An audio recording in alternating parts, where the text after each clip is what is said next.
Alright, try not to sleep for the next 1 hour. Alright, we'll start with Jaya Radha. Jaya Radha Madhava Kunja Bihari. Jaya Radha Madhava Kunja Bihari. Jaya Radha Madhava Kunja Bihari.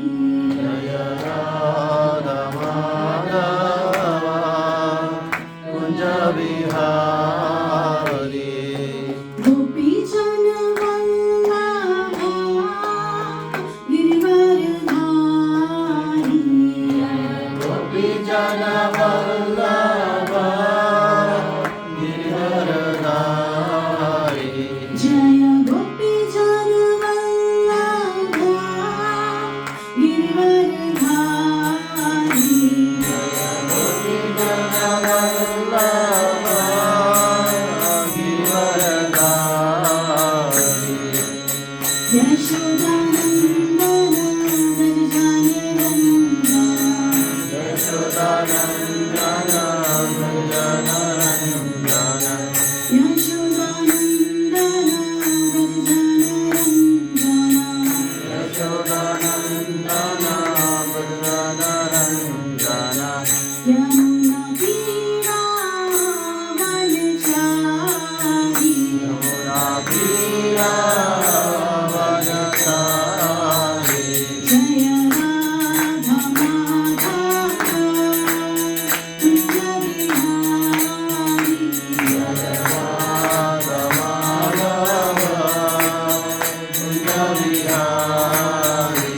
Hare Krishna, Hare Krishna, Krishna Krishna, Hare Hare, Hare Rama, Hare Rama, Rama Rama, Hare Hare.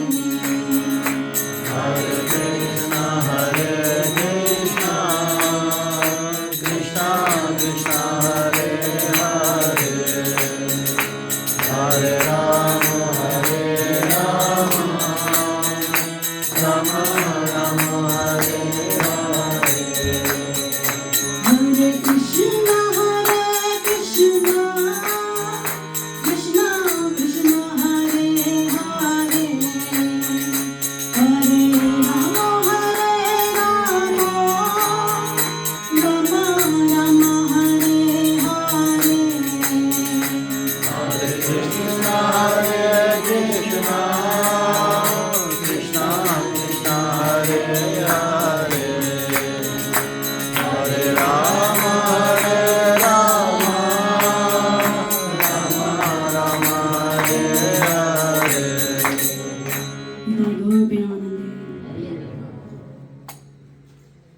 Alright, so today we will be discussing Bhagavad Gita, verse 18, chapter 18, verse 66. Sarvadharman parityaja mamekam sharanam vraja aham tvam sarva papebhyo mokshishyami ma shucha. Sarvadharman parityajya mamekam sharanam vraja aham tvam sarva papebhyo mokshishyami.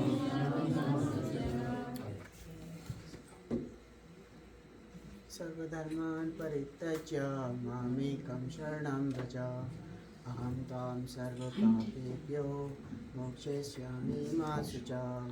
सर्वधर्मान् परित्यज्य मामेकं शरणं व्रज अहं तं सर्वपापेभ्यो मोक्षयिष्यामि मा शुचः. Mataji's.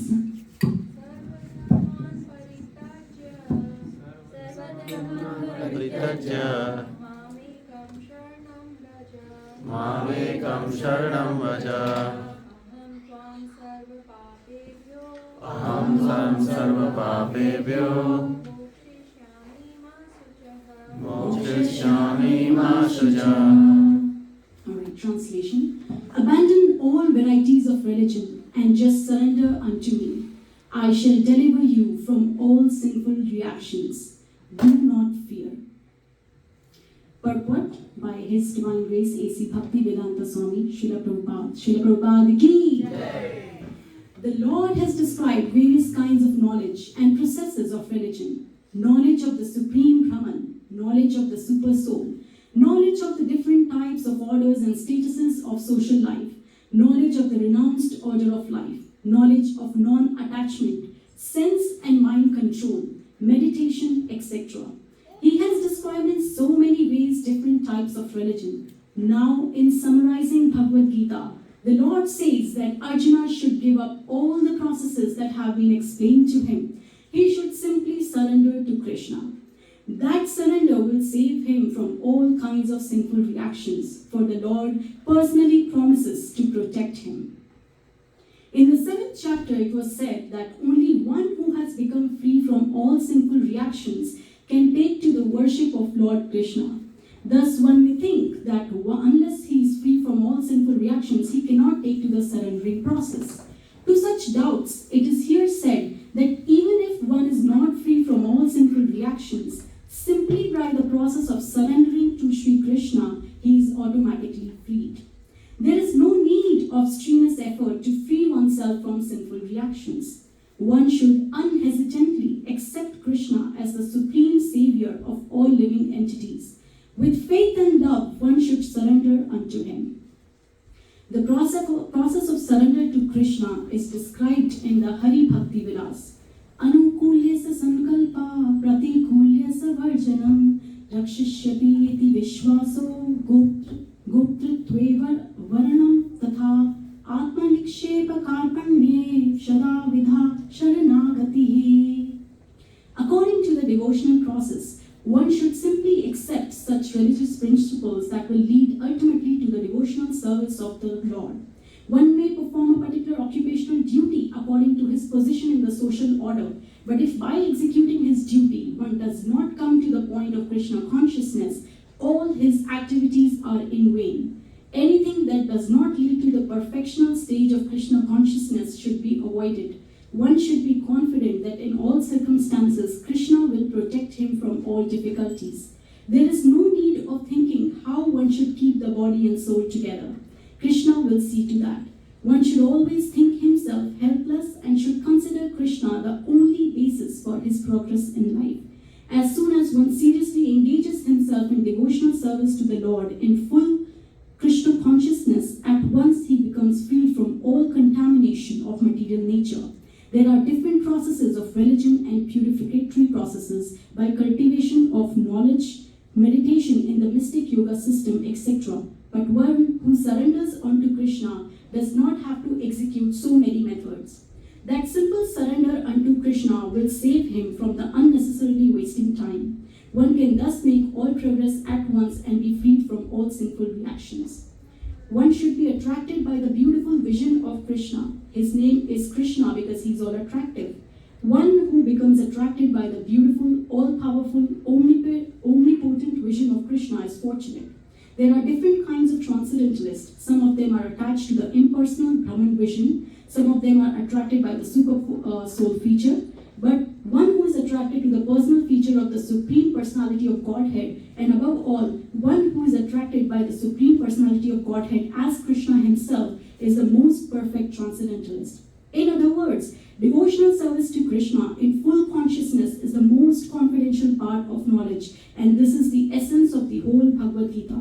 Karma yogis, empiric philosophers, mystics, and devotees are all called transcendentalists, but one who is a pure devotee is the best of all. The particular words used here, ma shucha, don't fear, don't hesitate, don't worry, are very significant. One may be perplexed as to how one can give up all kinds of religious forms and simply surrender unto Krishna, but such worry is useless. Starting with pranam mantras. Om Agyanti Mirandasya Gyananjana Shalakaya Chakshurunmilitam Yena Tasmai Shri Guruve Namah Shri Chaitanya Manobhishtam Sthapitam Yena Bhutale Swayam Rupa Kadamayyam Dadati Swapadantikam Vandeham Shri Guru Shri Yuta Padakamalam Shri Guru Vaishnavamscha Shri Rupa Sadrijatam Sahagana Raghuratha Vitam Sam Sajivam साद्वैतं सावधूतं परिजना सहितं कृष्ण चैतन्य देवं श्री राधा कृष्ण पादा सहगणा ललिता श्री विशाखान्वितांश्च हे कृष्णा करुणा सिंधु दीनबंधु जगत्पते गोपेशा गोपिका कांता राधा कांता नमस्तुते तप्त कांचन गौरांगे राधे वृंदावनेश्वरी वृषभानुसुते देवी प्रणमामि हरिप्रिये नमो विष्णुपादाय कृष्णपृष्ठाय भूतले श्रीमते भक्तिवेदान्त स्वामीति नामिने नमस्ते सरस्वती देवे गौरवाणी प्रचारिणे निर्विशेष शून्यवादी पाश्चात्य देशतारिणे श्री कृष्ण चैतन्य प्रभु नित्यानंद श्री अद्वैता गदाधर श्रीवासादि गौर भक्तवृंद वंशकल्पतरुभ्यश्च कृपा सिन्धुभ्येव च पतितानां पावनेभ्यो वैष्णवेभ्यो नमो नमः हरे Krishna Krishna Krishna Hare Hare Hare Ram Ram Ram Hare Hare Hare Krishna everyone. So first of all, I would like to thank the management of ISKCON of Bergen County, Ram Tulsi Prabhu, Ramchand Prabhu and everyone else in the team to giving me this opportunity, wonderful opportunity to speak in front of all of you. Of course, I am a huge work in slow progress on this path of spiritual advancement. So I will, I feel a little underqualified to be sitting here and speaking in front of all of you. And many of you are much more evolved than me as souls and on your journey of spiritual evolution. And you are much more experienced than me in so many fields. So if I make any mistakes, please forgive me. And I'm always open to positive feedbacks. So this verse is actually a very important verse. It is the concluding verse of the Bhagavad Gita. Bhagavad Gita is not just a religious or a spiritual book, right? Sometimes people take Bhagavad Gita as it is and then they keep it as it is, right? So Bhagavad Gita is not just a spiritual or a religious book. It is actually a best self-transformation book that provides deep insights and solutions to contemporary issues, right? So, in 1969, Prabhupada's disciples, they went out to sell Bhagavad Gita, to give out Bhagavad Gita for book distribution. So at that time, these people to whom they were trying to sell, they were saying, no, we don't need this book. We need that new book that has come up. I am okay and you are okay.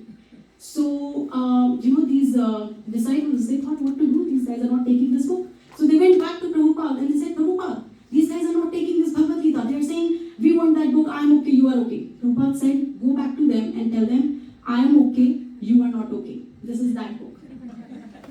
Okay, so Bhagavad Gita is like the manual of life, right? Just like we buy any product outside, right? Like for example, you would be buying different kitchen appliances, like a gas stove or a microwave oven or a dishwasher or any sophisticated electronic gadget.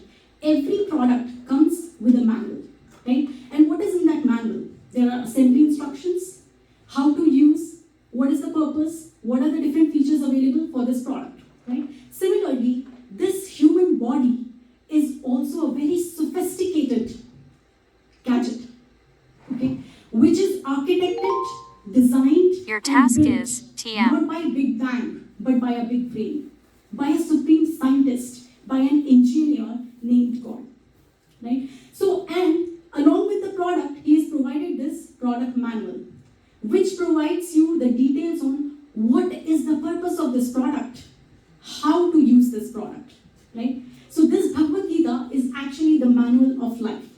This Bhagavad Gita is, it's called the shining jewel of Vedic wisdom, right? And the verse that we are discussing today, it is the crest jewel verse of the Bhagavad Gita. It is the final culmination of all the instructions that Krishna had been given so far to Arjuna, right? There are 700 verses, there are 18 chapters, and this verse is in the 18th chapter. Krishna said, okay, fine, if you were sleeping all the way, if you did not pay attention, this is the conclusion of Bhagavad Gita, right? So it is called the Charan Shloka. So Bhagavad Gita is actually a two-level conversation, right? There is an outer level of conversation happening, and then there is an inner level of conversation happening. So can anyone tell what is the outer level of conversations happening between two people? Who are those two people? It's very evident on the slide. Yes, Sanjaya and Dhritarashtra. So can you tell me that conversation starts with which verse? Can anyone recite that full verse, please? Anyone?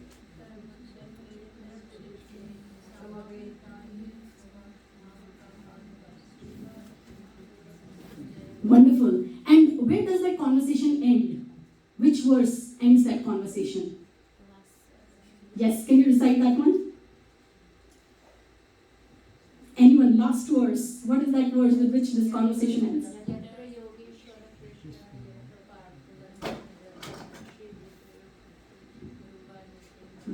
Wonderful, wonderful. So this is the outer level of conversation which is happening between Sanjaya and Dhritarashtra. Now there is an inner level of conversation happening, and it is happening between? Yes, and where does that conversation really begins? 2:11. 2:11? Okay. Very close, Prabhu. Very, very close. So where does that conversation really begin between Krishna and Arjuna? It's there on the slide.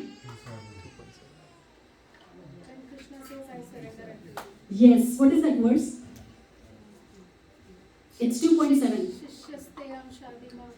Yes, yes. So Karpanya dosha, right? So that conversation begins there, and where does that conversation end? Yes. So the conversation between Krishna and Arjuna is finally concluding with this verse. Sarva dharman parityaja mam ekam sharanam vraja. After that, it's pretty much the conclusion of the Bhagavad Gita, right? So Bhagavad Gita pretty much ends here, right? So now the question is, Krishna is saying Sarva dharman parityaja mam ekam sharanam vraja, right? So suppose someone has not read Bhagavad Gita as such, right? He has not gone through all the different intricacies, and he does not know about Mahabharata, and how Bhagavad Gita is just part of the whole Mahabharata. That person might think that Krishna is actually asking us to become a renunciant. Krishna is asking, you give up everything, Arjuna, chodo ghar-bar, chalo Haridwar, right? He's asking Arjuna to wear orange robes, wear sacred lines on your forehead, and you know what? Just sit on top of a mountain and put your hands in the bead bag and chant all day or all night, Hare Krishna, Hare, right? Well, that can very much be a surrender, but that is not what Krishna is asking Arjuna to do here, right? That is not the surrender. He's not asking Arjuna to become a renunciant. So Krishna is asking him not just to give up the lower dharmas, he's asking him to go up, right? So mam ekam sharanam praja. And also, when we think of the word surrender, once there was this senior monk, he was giving a class, and he was talking about surrender unto Krishna, surrender this, surrender that. And then there was this one guy who was listening for quite a while, and he stood up and said, well, I didn't know I'm fighting with God, why do I have to surrender? Right? So surrender is usually understood in a very martial connotation. That there is some fight going on, and now one of the armies gives up. They think that the opposing army is too powerful, and I cannot win. So I leave my weapons and raise my hands up in the air, and I surrender. Right? So there can be a martial surrender, where there are two armies that are fighting, and one of the armies realize they are not powerful enough, right? So they give up. They leave their weapons and they surrender to the other army. So that could be the cause. So out of frustration and helplessness, they give up, right? But what is the consequence of this kind of surrender? The consequence is that they don't know. It's very unpleasant, right? They could be persecuted. They could be tormented. They don't know what will happen to us. But just that we have to surrender in this situation. But Krishna in Bhagavad Gita is talking about devotional surrender, where the cause is not frustration or helplessness. It is love. It is affection. it's a very voluntary decision that we are taking, right? So, for example, consider two lovers, like a boyfriend and girlfriend, or, people who are very much in love with each other. One person says, I want to go on vacation in Switzerland. Other person says, no, I want to go to Austria. Now, they are thinking, so one person gives up, okay, fine, you know what, I'll just align my plan with yours. Because, I love you more than this vacation planning. So what happens here? We put aside our plans and we do what the other person wants. Right? Your wish is my command. So that is out of love, out of affection. And what is the consequence of this surrender, which Krishna is asking Arjuna? It is that we harmonize ourselves with the divine will. Right? It takes us to the best possible for us. Right? Sometimes we, with our limited vision, limited perception, we do not understand what is best for us. But when we harmonize ourselves with the divine will, things unfold. Something better happens than we ever imagined. We were looking for $100,000. Krishna gave us $1 million. So God is our greatest well-wisher. He mentions in Bhagavad Gita, Suhridam Sarva Bhutanam. So He is wanting the best for us. So the consequence of devotional surrender is that the best will happen to us. Right? So you see on the left picture, they have dropped the weapons and they have raised hands up in the air. But in the other picture, in the devotional surrender, Arjuna has picked up his weapons back and he is ready to fight. Right? So now, let's try to understand. There are three understandings of surrender in the Bhagavad Gita. Now, this word surrender has been used multiple times in many verses in the Bhagavad Gita. But these are the primary understandings. There are many other verses where surrender is quoted, but I have picked the three understandings of surrender. Now, let's set the scene first. What's happening here? It's a very intense and extreme war situation, right? They are standing on the battlefield of Kurukshetra, and it's probably the most important war for both Pandavas and Kauravas, right? So now Arjuna, who is a very formidable warrior, he has rolled up his sleeves and he's ready to fight. He's full of rage, he's full of anger. He wants to take the revenge of whatever has happened against injustice that has happened against his family, right? How everyone has been tormented in his family by the Kauravas. So he's ready to fight. So he's asking Krishna, who has taken a very menial position of a charioteer, he's Arjuna's charioteer, he's asking Krishna, why don't you go ahead and place my chariot right in the middle of both the armies? I want to see all those people who have come here to fight with me. So he says, Senayor mathe ratham stapya me achyuta yavadeta niriksheham yodukamanavasthitan. So now Arjuna is full of confidence. He's exuding confidence right now. He's full of anger. He's full of rage. And he's asking Arjuna, place my chariot in the middle of the two armies. I want to see who are those people who want to fight with me. Right? So, alright, who's this guy? Yes. Who are the fans of cricket here? Oh, come on. Just this much? We are India. Alright, I was expecting more people to like cricket. Okay, but I can understand all the match fixing and stuff. Huh? Okay, so now imagine Virat Kohli is about to play World Cup finals. It is the most important match for his career. And it is India versus Pakistan. Okay? And India has won the toss. And now Virat Kohli is the opening batsman. And Virat Kohli, he's looking fresh and he's looking confident and handsome and he's walking down the stairs of the stadium and probably spinning up his bat on the tip of his index finger. He's coming down the staircase, right? And the crowd is all cheering for him, Kohli, Kohli, and somewhere Anushka Sharma is also there. Okay? So now, you see, all eyes are on Virat Kohli right now. Virat Kohli is entering to the cricket field. Now he's walking towards the pitch. The cricket pitch. And finally, he has reached the cricket pitch. He fixes his helmet, he fixes his gloves and everything. And now he's putting his bat down. And then he does, everything's going on. And now what he does, he looks up. Like, who's the bowler? Who's going to bowl today? And as soon as he looks up, he's looking at the bowler.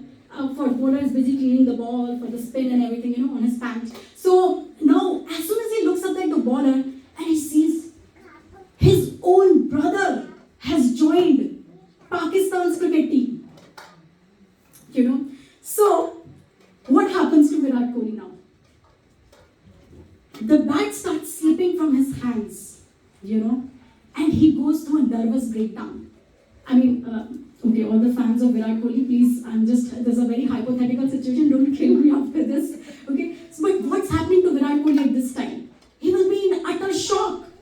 He's going through a nervous breakdown. His vision becomes blurred, everything becomes very slow-mo for him, everything has become very slow-mo. So he becomes a choker. In cricket, there is a term called choker. That when he had to perform, he could not perform. When he had to perform under a lot of pressure, he could not. Right? And he collapses on the ground. Right? So there's a lot of surge of emotions within him and he could not perform. So something similar happened to Arjuna. Coming back to our, from the cricket field, let's come back to the battlefield of Kurukshetra. Right? Now Arjuna, when he's placed right in the middle of the two armies, what happens? He looks that in the opposition army, there is his beloved grandfather Bhishma who is standing. His venerable teacher, Dronacharya, is standing there. His maternal uncles are standing there. His brothers are standing there. And he goes through an emotional breakdown. His whole body starts trembling, and his mouth starts drying up. His whole body, he's having a hair-raising experience due to the extreme distress that he's experiencing. His eyes are full of tears, and the Gandiva bow is slipping from his hands, right? And he collapses on the ground. And then what does he say? He says, no, this is the opening verse of the whole conversation. He says, Karpanya dosho upahata subhava prichami tvam dharma sammudiceta yachreyasyamne shritam rohitanye shishyasteham shadimam tvam prapannam. So in this verse, which word means surrender here? Which word in this entire verse means surrender? Prapannam, yes. So Arjuna is saying that I surrender to you. Arjuna is saying, I'm confused about my duty. I'm confused about my dharma. Prichami tvam dharma sammudiceta. I'm confused. What shall I do? Right? So Arjuna is in a great dilemma. He's in extreme confusion. He's in extreme bewilderment. What shall I do in this situation? He's confused between his Kshatriya dharma. He thinks that if I fight this war and I kill my own relatives, I'll win the kingdom, but that kingdom I won't be able to enjoy because that will be tainted by the blood of my own relatives. So he cannot perform Kshatriya dharma. But then he's thinking that if I do not fight, if I save my family there, if I save Bhishma, Dronacharya, my maternal uncles, and all of my family members standing there, if I do not fight, but it will be so disgraceful for me as a Kshatriya. I'm a Kshatriya. I'm a warrior. I'm a martial guardian of the society. I am meant to punish these aggressors, right? I am there to fight against injustice. If I do not fight, it will be so disgraceful. So he's confused between the Kshatriya dharma and the Kula dharma. Right? So he's asking Krishna to guide him. Like, what shall I do? Right? So in this verse, surrender means turning to God to know what's the right thing to do. Right? So even though Arjuna is so confused and so bewildered, but still he's very intelligent. Intelligence means ability to know what to do when you don't know what to do. Right? Sometimes in life we face situations when we are not able to make the decision ourselves. Then what do? We approach to a person who is more experienced than us, whom we can confide in, whom we think this person is my guide, this person is my mentor, this person will understand my dilemma and will be able to guide me. Right? So what does Arjuna do? He takes guidance. Right? So surrender means turning to God to know what's the right thing to do. Right? So now talk about the second understanding of surrender. So this is this Bhagavad Gita verse in chapter 7 and verse 14, where Krishna is saying, Devi Esha Gunmayi Mamu Maya Durataya Mam Eva Ye Prapadyante Maya Miritam Tarantite. Which word means surrender in this verse? Prapadyante, right? Yeah. So, Mam Eva Ye Prapadyanti Mayam Etam Tarantite. So, this divine energy of mind, consisting of the three modes of material nature, is difficult to overcome. But those who have surrendered unto me can easily cross beyond it. So, now you may think that who is Maya? You know, मुझे दिख तो नहीं रही है, किसी लड़की का नाम यहाँ पे माया नहीं है. Right? We can't see Maya. Who's Maya? So, Maya is not visible to us. But Maya is controlling us like this. Right? It is the three material modes that Krishna is. Our lethargy, our laziness, our procrastination. I'm speaking for myself. That is Maya. That is, right? So, our six anarthas, that is also a form of Maya. Right? So, you know, when someone smokes on their cigarette pack, it is very clearly written, smoking kills. But still, we pick up the, whosoever smokes, well, not none of you here, but whosoever does, they still carry on with smoking. It's clearly indicated on the pack that smoking kills. What is in it that person that he cannot understand that smoking kills? It can cause lung cancer, it can cause health issues, right? It is very detrimental for my body. So what is in us? What is it in us that works against us? Right? So surrender means turning to God for strength to do the right thing. Now, even though a smoker might know the right thing to do right now is to quit smoking, but he's not able to quit. So surrender means turning to God for strength to do the right thing. I may know what's the right thing. I may know what's the right thing to do. But Krishna, can you just give me some strength to do that thing, right? So, now someone might question that if Krishna wants us to do good things, if Krishna wants us to do right things, why there are so many bad things? You know? But that's how it is in the world, right? When you give a paper, a multiple choice question paper, there are 4 options in every question. How many questions how many answers are correct in those 4 options? And how many are wrong? So there is already 25% probability only that you can be right. Right? There will be more wrong options than the right option with anything. But Krishna here is not depending on the probability of those answers to be right. He's depending on our intelligence to choose the right answer. Right? So that will distinguish between a person who has actually studied properly, because he can really mark the answers right even though all the options are wrong and only one option is correct. He will know the right answer. He will not depend on inky pinky ponky, he will not do that. He will know what exactly is the right answer. He will just take it. So that person is depending on his intelligence, right? So surrender means holding on to the anchor of God so that we can sail through the strong ocean waves of Maya, right? So now the final understanding of surrender that we are going to discuss, right? So that is Sarva Dharman Parityaja Mamekam Sharanam Vraja Aham Tvam Sarva Papebhyo Mokshishyami Ma Shucha. So here, what is the verse? What is the word which means surrender here? Sharanam, yes, Sharanam, right? So now Arjuna was confused about his duty. He did not know whether he should be doing his Kula Dharma or he should be doing his Kshatriya Dharma. Krishna gave him the third option, which he wasn't aware of.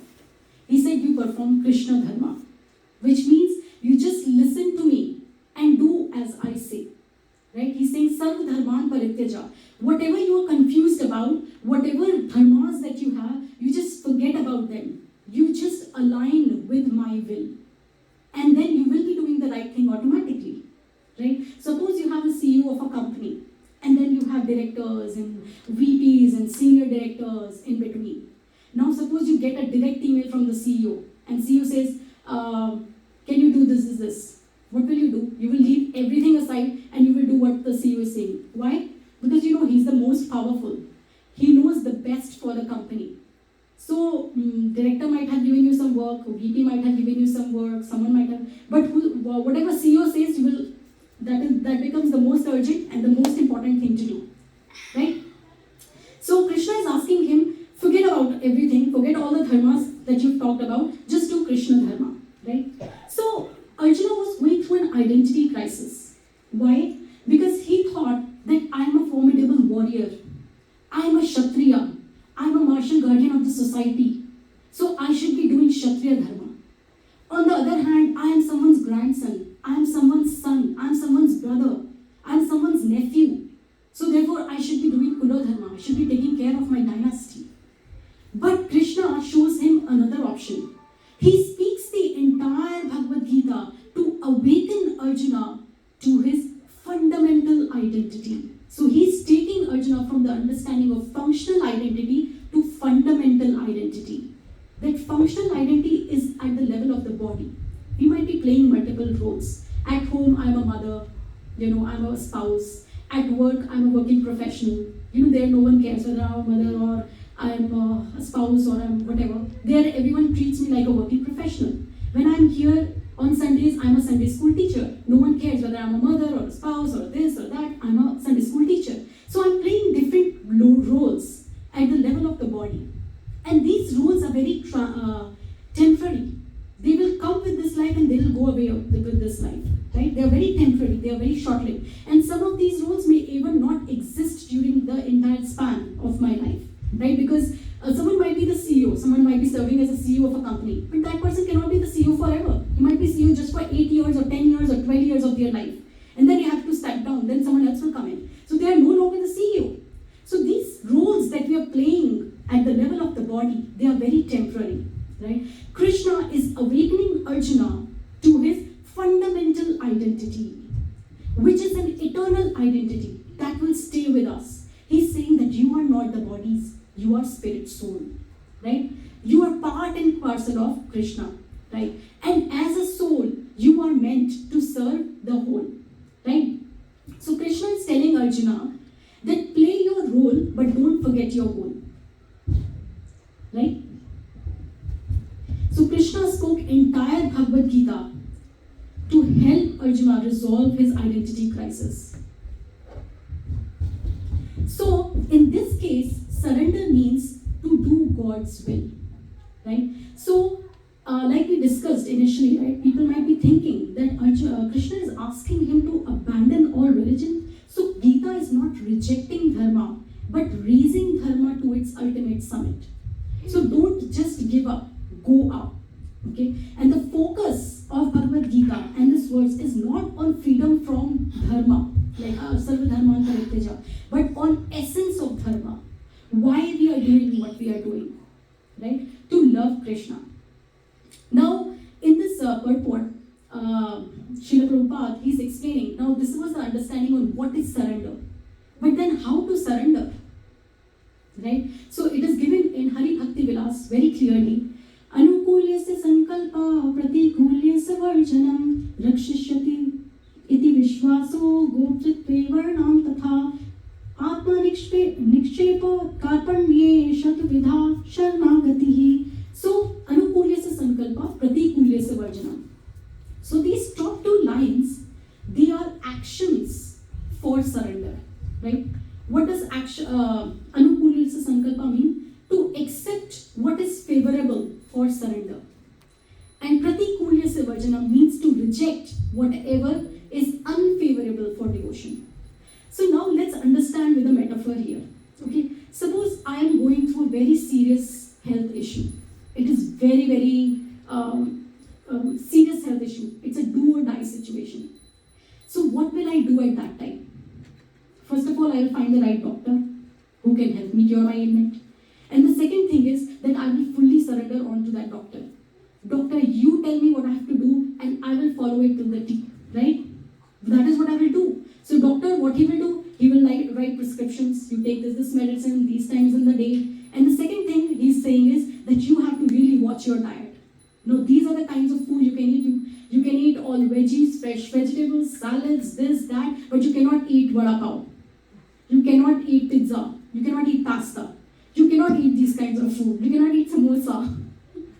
So you cannot eat these kind of foods, but you can eat these kind of foods. That is what you can eat. What will you do? Even though my tongue might not like it, even though my tongue will not appreciate eating fresh vegetables and fruits every time, what will I do? This is a do or die situation. I will surrender to that doctor. I will follow every damn thing that doctor is saying, right? So, this is the kind of surrender that we do to a doctor when we are in a helpless situation, right?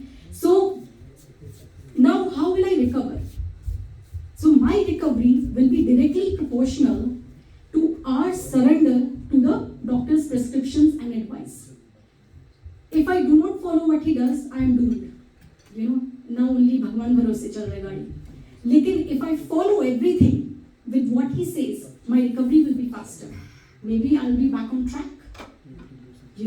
So our recovery or our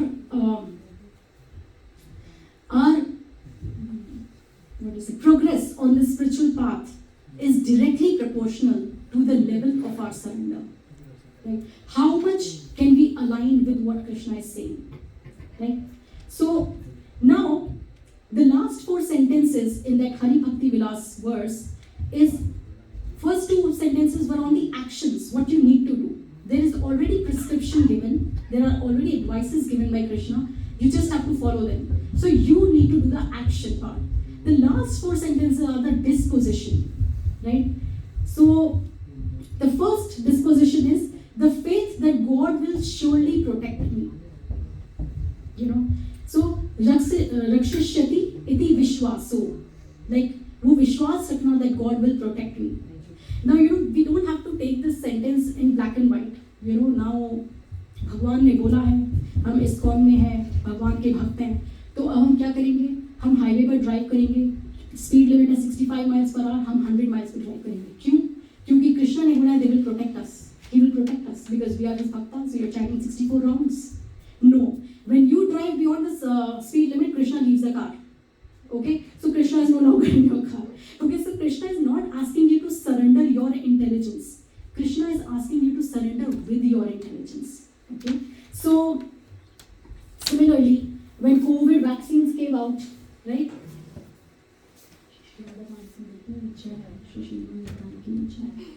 So, when the COVID vaccines came out, right?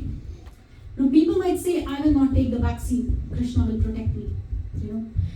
Well, to some devotees, Krishna might actually do it because it depends on the level of purity as well.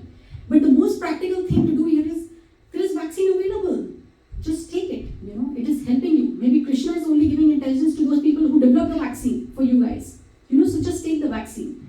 So we don't have to test this statement in impractical situations. Okay? What Krishna is telling you that he will protect, not you, he will protect you at the bodily platform. He will protect your bhakti. He will protect the level of consciousness. He will protect your soul. That's what he's saying, right? So in Damodar Leela, when Mother Yashoda is trying to tie Krishna to the wooden grinding mortar, she's trying very hard, but the rope is falling 2 fingers short, right? So one finger represents endeavor, other finger represents mercy, right? So Krishna did not say, okay, fine, I will come and tie myself. No, Mother Yashoda kept trying to tie him. So endeavor means do your best before you leave the rest. Due diligence before dependence. God help those who help themselves, right? So we have to give in our best, and then the mercy will come, right? Mercy may or may not come depending on the level of our surrender and everything, right? But we cannot just leave everything. It is not to outsource it to Krishna. It is not to outsource our responsibilities to Krishna. That is not what Krishna is asking us to do here, right?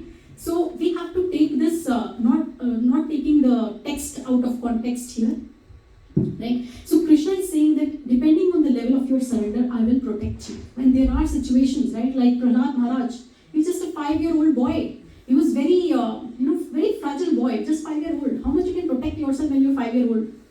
But he was protected, right? He was protected by Lord Vishnu. But the level of surrender he had was a couple of trillion times than what we have, right? Now, next disposition Krishna is asking is Goptritvevarnam Tatha, that accepting the Lord as one's guardian, master, and maintainer, right?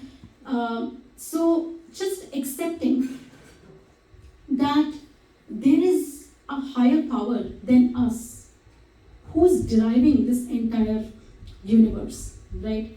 Not everything is under my control. Now, with the advancement in technology, we can order everything at the flip of a button, right? So we might feel like we are the controllers. Well, we are controllers in our own little words, but we are not the controller. Who is the controller of this entire universe? The sun is rising in the east and setting in the west all days, right? Why does not sun set in the east or rises in the west, right?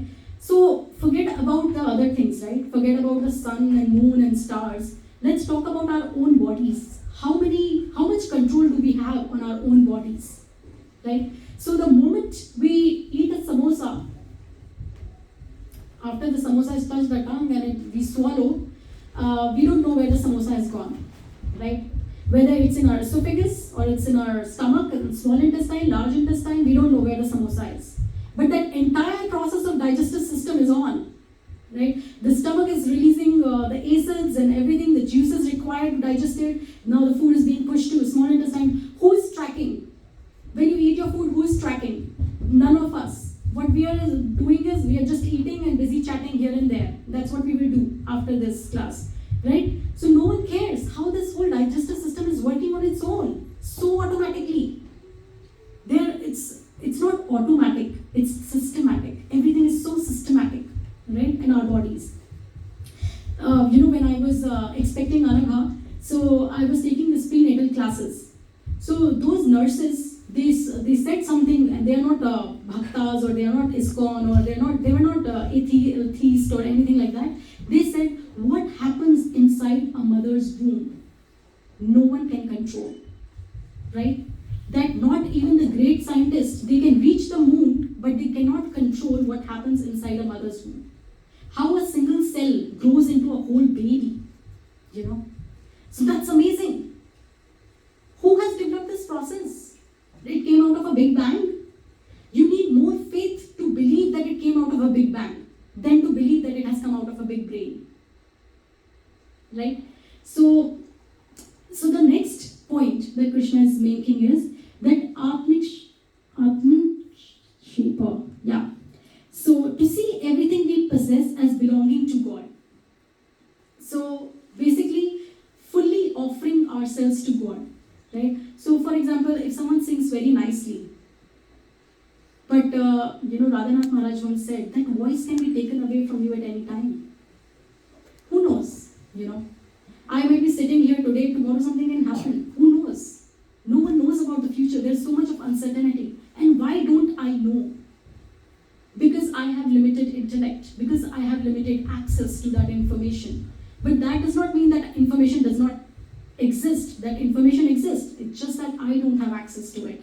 Right? So we have these different talents, different voices, different types of talents, right? We have our voices, we speak, and we cook nice food. But all of this can be taken away from us anytime. Right? So that is what Krishna is saying, that to see everything we possess as belonging to God, including our whole body itself, every body part. So then Krishna is saying karpanya, humility, right? Krishna is discussing about humility. Now humility is another term which is very misinterpreted. Humility does not mean low self-esteem. Humility does not mean talking like I am useless, I am worthless, I am penniless. Humility does not mean that. Humility does not mean thinking low of oneself. Humility means thinking less of oneself. Okay, so Prabhupada very clearly mentioned, someone asked Prabhupada, what is humility? Prabhupada said, humility means be bold for Krishna. Use all your talents, whatever you have, to the best of your abilities credit for it. That's it. That's humility.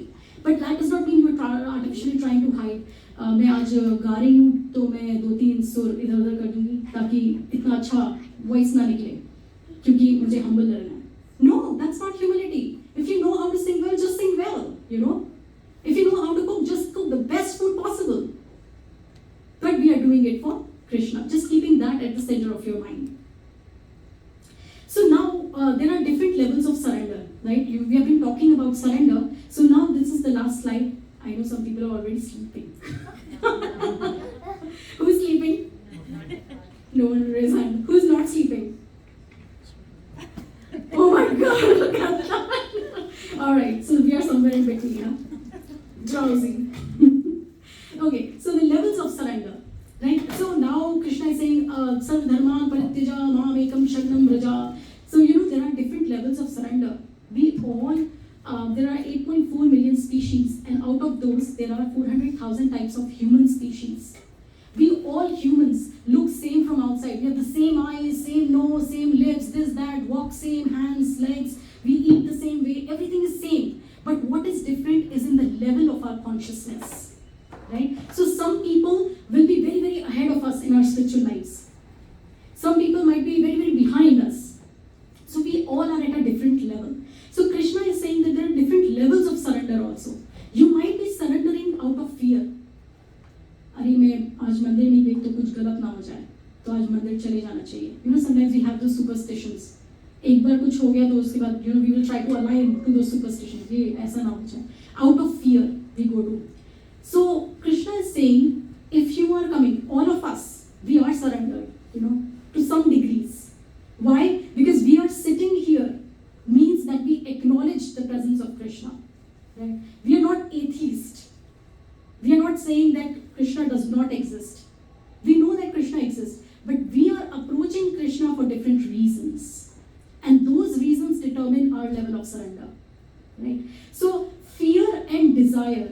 Desire means कि आज मुझे मेरा exam है, final exam है. In April, in India, in April, suddenly more and more students start coming to the temples, and people wonder that what has happened. ये बच्चे छोटे-छोटे सारे क्यों मंदिर आ रहे हैं, नारियल चढ़ा रहे हैं, ये चढ़ा रहे हैं, वो चढ़ा रहे हैं. Why? Because the exam time is near. Now they are praying, please Krishna, आज मैथ्स में पास करा दे, मैं 10 नारियल चढ़ाऊंगा. सारी पिगी बैंक में जितने भी पैसे हैं सब आपको डोनेट कर दूंगा. So we are striking a deal with Krishna. So that is also okay. You're still coming to Krishna. But fear and desire are self-centered reasons for going to Krishna, right? And it depends on the external circumstances. If there is an external circumstance, I will go to Krishna. But as soon as the circumstance goes away, as soon as the things come back to normal, I will just, I'll forget, I'll just get busy with my day-to-day, right? But now the next level is out of duty. Out of duty is also a God-centered reason. That Krishna, you have given me so much. You have given me a wonderful family. You have kept a roof over my head. I get 2 square meals of the day. There are so many people who are suffering so much more than me. So thank you very much for whatever you have given to me. So out of gratitude, we pay back to Krishna by going to him. So Krishna, thank you very much. So out of duty. So this is also good, and this is a God-centered reason because you are going and thanking Krishna and asking nothing for return. You're not saying, oh Krishna, give me more. It's just saying thank you very much for this, right? But the topmost level of surrender is surrender out of love, right? Which a couple, when 2 people are in love with each other, they just do things for each other's happiness. Not because I will get something out of it, because this person will become happy.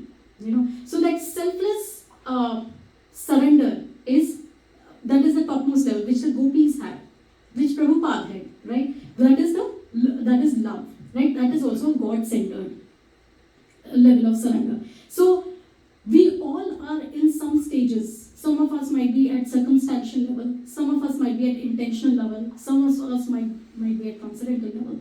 So we are all traversing from circumstantial to transcendental, right? But the goal is, of course, to reach the transcendental, where there is no expectation in return, where there is just love, like a mother loves a child. There is no expectation in return. There might some expectation come at some point, but at least when they are small, you don't expect anything from them. You just keep doing things for them just to keep them happy, and that brings you happiness. So that is transcendental. So that's it. I will end my class here. Thank you very much for listening. And any questions, concerns, thoughts?